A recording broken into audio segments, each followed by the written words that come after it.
Shalom Aleichem. In Hebrew, that's hello, everyone.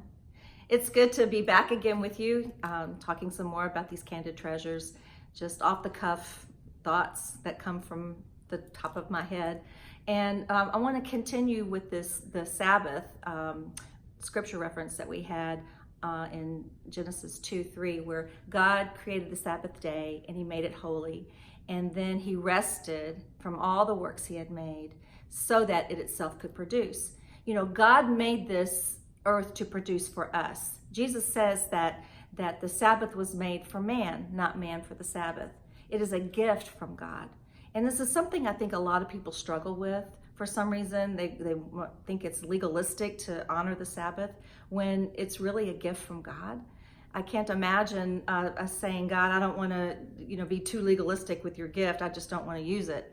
It's kind of crazy. God has given us a gift so that he can sanctify this day for us and meet us on this day, that his presence will be there and that his joy will be there and his power will be there so that we can live this day in a spiritual sense more so than the mundane sense. You know, he says we separate the Sabbath from the rest of the other days to keep it holy, to keep it from being profane.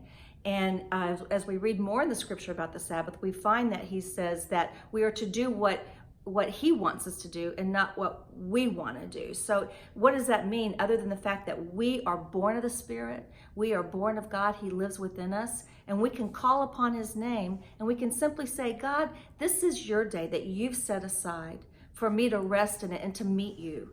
Lord, what do you want me to do today? Guide me today. Guide my footsteps.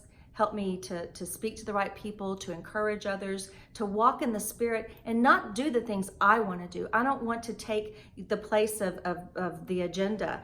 You've created this agenda for me today, and I want to walk in it. I want to do what you want to do. And allow the Lord to guide you with that simple prayer in the very beginning of the day so that you know that he's guiding your steps and you're actually doing the things that he's called you to do for that day. And then it's not a mundane day. It is a spiritual day that is led by the Spirit, and you will have peace because you've made it God's day. Have a great one.